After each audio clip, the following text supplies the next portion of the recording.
오늘은 주보의 안내가 된 것처럼 부활주일 7번째 예배를 드리고 있습니다. 여러분들의 신앙이 또 우리 모든 교회의 출발을 이루는 신앙 고백이 예수님에 관한 것이고, 또 그 내용 중에서도 주님의 부활은 가장 핵심이 되는 그런 내용이 되겠는데, 매년 이 부활절 절기를 우리는 이 믿음을 잘 고백하고 또 살아가고 있는지, 오늘이 이제 부활절 절기 마지막 주일이라서 다시 한번 점검을 해보는 의미가 있겠습니다. 우리들이 부활절 절기는 특별하고도 또 당연하게 예수님의 부활을 신앙 고백하고 또 그 생명의 삶을 살기로 다짐하는 절기입니다. 그리고는 이 부활절 절기가 끝나게 되면 다음 5월 24일 주일은 성령 강림을 기억하는 성령 강림 주일이 되겠습니다. 또는 오순절이라고도 부르게 되겠습니다만은, 유대인들이 구약 성경의 하나님의 명령에 따라서 1년에 3차례는 꼭 성전이 있는 예루살렘을 남자들이 방문을 해야 되는데, 유월절 절기하고 또 77절과 수장절에 방문을 합니다. 이 77절은 추수감사 절기이고 또 이때를 오순절이라 그렇게도 부르기 때문에 이 성령 강림 절기를 오순절 절기와 같이 부르기도 합니다. 예수님께서 승천하시기 전에 제자들에게 말씀하셨습니다. 너희들이 예루살렘을 떠나지 말고 아버지께서 약속하신 것을 기다리라 했는데, 제자들이 이 명령에 순종을 하고 또 하나님께서 약속하시고 주님께서 약속하신 것을 기다리는 중에, 바로 이 오순절 절기 때에 마가의 다락방에 모여서 기도에 전념하고 있던 120명의 성도들에게 성령께서 충만하게 임재를 하셨습니다. 하여 우리 기독교는 또 나름대로 3대 절기를 지내고 있는데, 예수님의 탄생인 성탄절과 그리고 부활하신 부활절과 그리고 성령께서 강림하신 이 성령 강림절을 매우 중요한 3대 절기로 지키게 되었습니다. 뿐만 아니라 이 성령 강림의 역사로 말미암아 교회가 시작이 되었으니, 성령 강림의 역사는 곧 교회의 시작을 알리는 하나님의 뜻이 담겨 있다라고도 받아들입니다. 외국에서는 이 성령 강림절을 화이트 선데이라 그렇게도 부르기도 합니다. 그걸 줄여서 위트 선데이라 그렇게도 합니다만은, 이 성령 강림절기를 맞아서 흰 옷을 입고 세례를 받기 때문에 이런 그 흰색과 관련된 주일로 성령 강림절을 맞이하기도 합니다. 이처럼 예수님의 십자가상에서의 죽음, 그리고 부활, 그리고 성령 강림의 사건은 여러분들의 신앙생활 또 공동체인 이 교회 생활에 있어서 뿌리가 되는 매우 중요한 내용들이 되겠습니다. 신앙 고백하는 것처럼 예수님의 십자가의 죽음이 없으면 부활도 없는 것이죠. 그러므로 이 십자가와 예수님의 부활은 우리 기독교 신앙을 이끌어가는 중요한 축이 되겠습니다. 또 이것을 우리는 당연한 신앙 고백으로 삼고 있습니다. 그런데 한번 이 시간 솔직하게 우리 자신들을 돌아봅니다. 정말 우리들은 이 십자가와 부활을 실제로 생명과 같은 관심으로 받아들이며 고백하며 살아가고 있느냐 하는 질문입니다. 요즘에 그리스도인들은 왠지 모르게 이 예수님의 십자가의 죽음과 부활을 받아들이는 자세가 마치 신앙이 없는 사람들처럼 보일 때가 너무나도 많습니다. 또는 남의 일을 대하는 것처럼 어정쩡한 마음과 자세로 대하기도 합니다. 그저 있어도 그만, 없어도 그만인 내용으로 생각하는 경향성이 날이 갈수록 깊어진다 하는 그런 생각을 해보게 됩니다. 왜 이처럼 생명과 같은 이 일들을, 내용들을, 이 사건을 그렇게 가볍게 대하게 되었을까? 어쩌면은 이 부활이라고 하는 하나님께서만 이루시는 이 생명의 사건, 이것을 우리가 흔히 생각하고 접할 수 있는 세상의 방식대로, 말하자면 과학적인 방법이나 논리나 과정이나 이런 것 가지고 이걸 증명해낼 수가 없기 때문에 그런 것은 아닌지 하는 생각도 해봅니다. 뿐만 아니라 이 부활의 사건이, 또 예수님의 십자가의 사건이 여러분들이 세상 살면서 원하는 것들이 참 많을 텐데 우리가 원하고 있는 그런 구체적인 내용들과는 너무나 이게 거리가 먼 내용들이기 때문에 이렇게 어정쩡한 태도를 가지고 대하는 것은 아닌지 이런 생각도 해보게 됩니다. 특히 현대 그리스도인들 중에는 이 십자가의 고난, 이 죽음을 내 것으로 삼고 신앙 고백하며 그 십자가의 삶을 살기를 원하는 사람들이 거의 없는 것 같아요. 그런데 오늘 본문을 보니까 베드로를 위시해서 초대교회 교인들은 어쩌면은 이 예수님의 십자가의 죽음을 또 부활 사건들을 저들의 신앙 고백의 가장 핵심으로 삼을 수 있었느냐? 저는 오늘 본문을 중심으로 한번 생각을 해보려고 합니다. 사도행전 오늘 본문의 말씀, 성령 강림의 체험을 한 뒤에 위대한 사도인 베드로가 그동안엔 숨어 있고 또 움츠려 있고 두려워하다가 이제 성령의 충만함을 받고는 세상에 나가가지고 수많은 사람들 앞에서 설교를 하기 시작을 했는데 바로 이 베드로의 설교가 초기 기독교 공식적인 첫 설교라고 자리매김이 되고 있는 설교입니다. 베드로가 오늘 설교 말씀을 통해서 십자가 부활이 무엇을 의미하는지 분명하게 언급을 했습니다. 먼저는 십자가에 관한 말씀입니다. 23절에 따르면 너희가 법 없는 자들의 손을 빌려 못 박아 죽였다. 예수님을 너희들이 못 박아 죽였다라고 선포를 했습니다. 이건 물론 예수님의 십자가상의 죽음이 허구가 아니라 객관적이고도 역사적인 사실이라고 하는 것을 말해주고 있는 내용이 되겠습니다. 그리고는 부활에 대해서 정리해서 말을 합니다.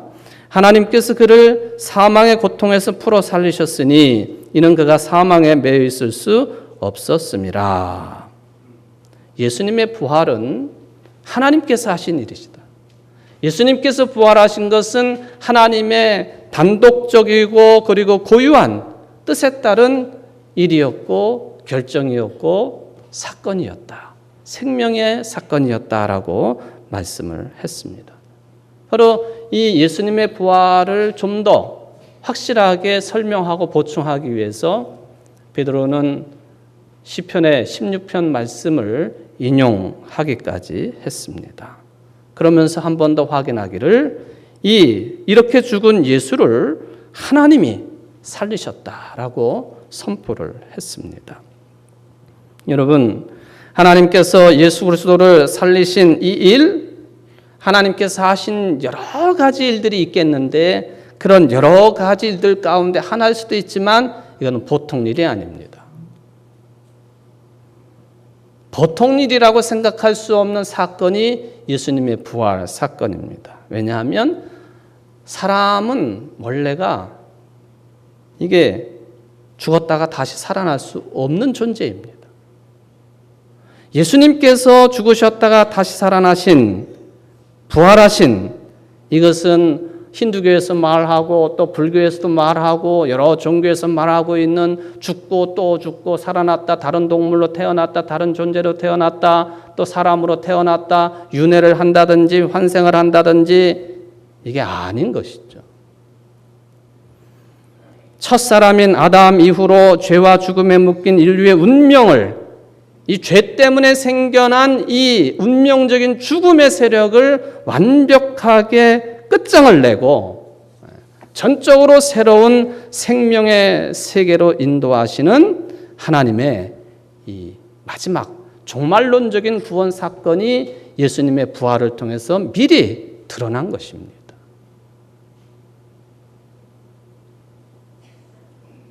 이것을 우리가 늘 신앙 고백하며 또 기억을 해둘 필요가 있겠습니다. 바로 이 부활은 하나님이 정말 마지막 때에 새롭게 시작하실 영원한 생명, 질적인 변화, 그것입니다. 여러분들이 그걸 믿고 오늘도 예배를 드리는 거죠. 그러니까 우리의 예배가 여러분들의 신앙생활이 이 영원한 생명 그리고 질적인 변화로서 부활의 삶, 이게 아주 철저하게 고백되어지고 그런 삶으로 이어지기를 주의 이름으로 간절히 바랍니다. 도대체 이 새롭게 이어지는 형성되는 이 새로운 생명이 도대체 무엇이냐? 우리도 사람이니까 이 땅에 살면서 평안하고 또 부유하게 그렇게 누리면서 살아가는 것, 이게 소원인 것은 분명합니다. 경제적으로 부유하고 건강하고 또 자식들 남부럽지 않게 성장하는 행복 다 원하죠. 우리 교회 성도들이 그러한 삶에 풍요롭기를 다시 한번 바랍니다. 그런데 그런 삶을 소망하는 것은 사실이지만 우리가 늘 조심해야 될 것이 있습니다. 여러분들이 원하는 경제적인 부유함이나 건강함이나 자식들의 부끄러움이 없는 행복한 삶이나 교회 나오지 않아도 그렇게 사는 사람들 많다는 거예요. 기독교적인 신앙을 가지지 않아도 훨씬 더 행복하게 사는 사람들 많다는 거예요. 이게 문제죠.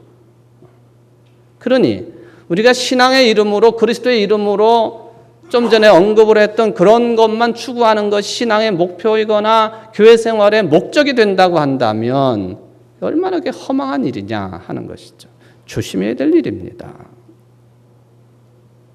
원만한 인격으로 적당한 경력을 가지고 세상 삶을 행복하게 살 수 있습니다. 만약에 이런 생각을 가지고 신앙을 선택했다? 기독교적인 신앙을 선택할 이유는 없다는 것입니다. 왜? 그런 삶의 조건들이 여러분들을 실제적으로 행복하게 만들거나 영원한 생명으로 인도할 수 없기 때문에 그렇습니다. 이미 경험하지 않습니까? 운동을 열심히 하고 독서를 많이 하고 취미생활을 여러 가지를 가지고 얼마나 즐겁습니까? 행복하고. 그런데 그게 언제까지 계속될 수 있느냐 하는 겁니다. 70이 되니까 80이 되니까 90이 되니까 다 허무한.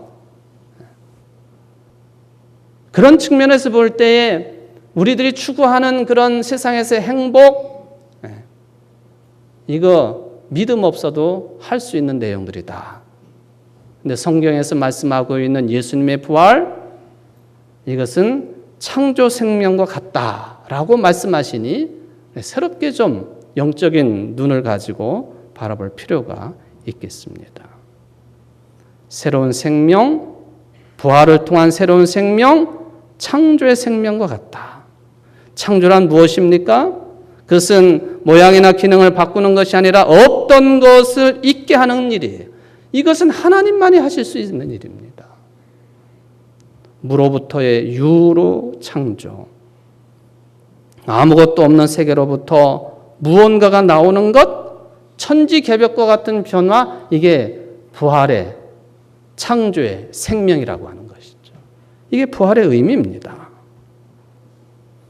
그렇다면 도대체 2000년 전에 베드로는 이걸 어떻게 깨달았을까? 그게 궁금합니다. 무엇에 근거해가지고 예수님의 부활을 이렇게 강하게 선포할 수 있었느냐 하는 것이죠. 저는 한마디로 그는 다른 사람들이 가지지 못한 아주 깊고 깊은 영적인 통찰력을 가지고 있었던 인물이라고 평가를 해봅니다. 세상을 일반적으로 보는 그런 눈이 아니라 영적으로 열린 시각으로 볼 수 있는 영적인 통찰력이 베드로에게는 깊었다는 것입니다. 이게 다른 측면이에요. 그런 의미에서 베드로는 예수님의 부활을 말씀하면서 어떻게 구약시대의 배경을 가지고 있는 다윗의 시라고 알려져 있는 시편 16편 말씀을 인용하겠느냐 하는 것입니다. 바로 그게 영적인 통찰력의 결과입니다. 다윗이 무슨 자기 후손 가운데 위대한 메시아가 태어날 것이라고 하는 예감은 가질 수 있었겠지만 뭐 그때 이미 부활을 생각하고 오늘 시편 16편 말씀을 기록했겠습니까? 아니에요. 베드로가 예수님의 부활, 창조 생명을 체험을 하고 나서 시편 16편 말씀을 읽어보니까 이게 바로 부활을 말씀하시는 거구나 하는 통찰력을 믿음의 눈으로 가지게 되었다고 하는 것이죠. 시편 16편 9절로 10절 말씀이 이렇게 되어 있습니다.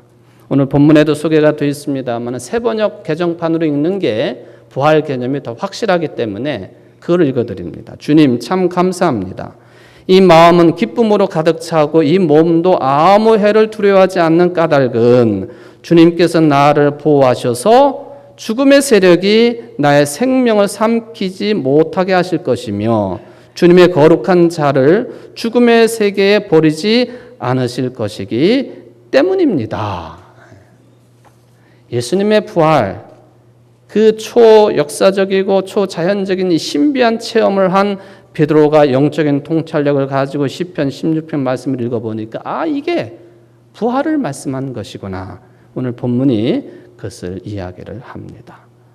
베드로, 그러므로 이미 그는 예수님께로부터 선택받을 만한 사람이었습니다. 누가복음 5장에 보면은 누가복음 기록에 따르면 예수님께서 제자들을 처음으로 뽑아 세우는데 갈릴리 호숫가에서 고기를 잡고 그날 모든 일을 다 마치고 그물을 씻고 있던 베드로와 몇 사람에게 찾아오셨습니다. 그리고는 배를 조금 띄우고는 배에 앉으셔서 가르치시고 베드로에게 말씀하십니다. 좀 더 깊은 데로 가서 그물을 내려라.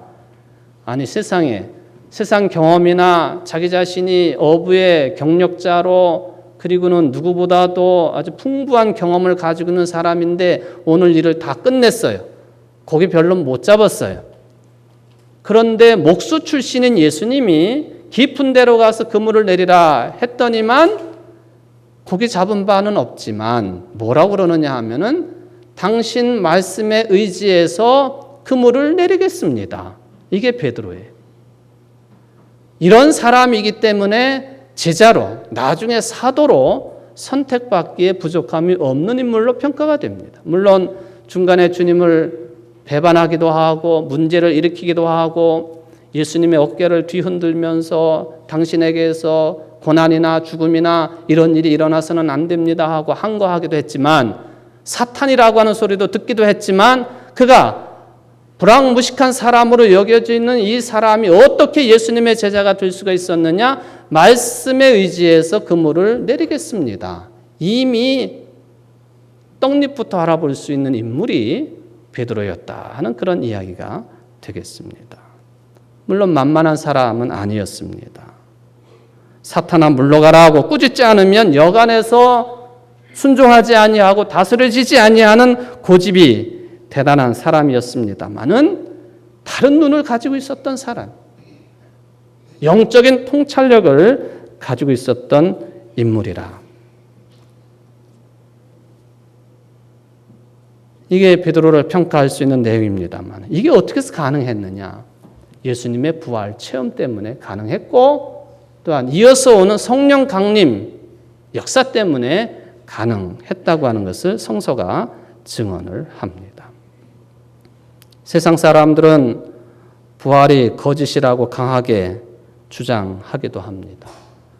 안티크리스찬들 당연합니다.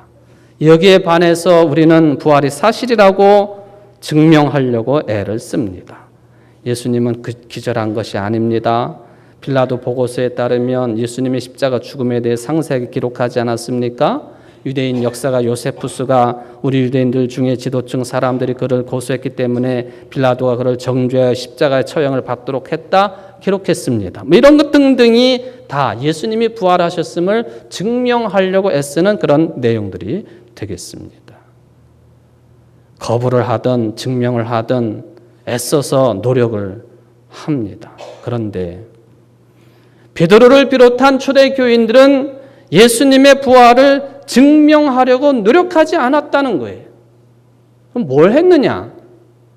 베드로를 비롯한 초대교회 교인들은 예수님의 부활을 과학적인 논리로, 과학적인 과정으로, 방법으로 사람들을 설득할 수 있도록 증명하려고 노력한 것이 아니라 저들은 예수님의 부활을 단지 증언만 했습니다.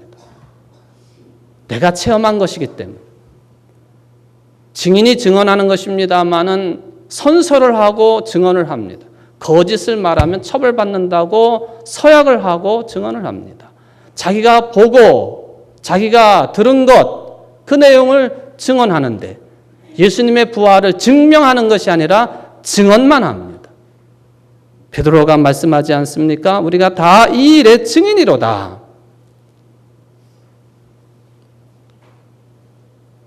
베드로는 죽을 때까지 이 부활 경험 체험에 대한 증언을 포기하지 않았습니다. 바울이 목이 잘려 죽는 순간까지 부활 체험에 대한 증언을 포기하지 않았습니다. 우리 교회가 세워진 이 땅에 천주교 교인들이 병인 박해를 통해서 목이 잘려 죽는 참수형을 당하면서도 예수님의 부활하셨음을 그 증언을 포기하지 않았기 때문에 순교를 합니다. 헬라어의 증인이라고 하는 단어가 마르티스입니다만은 순교자라는 뜻이 함께 있어요. 예수님의 부활을 증언하려면 죽어야 되는, 마땅히 목숨을 내놓고 살았다 하는 그런 뜻이 되겠습니다. 그러나 저들이 그렇게 증언을 했지만 바깥 세상의 삶은 하나도 변한 게 없어요. 여전히 로마의 통치하에 있었죠. 유대교의 종교 지도자들의 횡포는 날이 갈수록 더 심하지요. 교회는 교회대로 문제를 안고 있지요.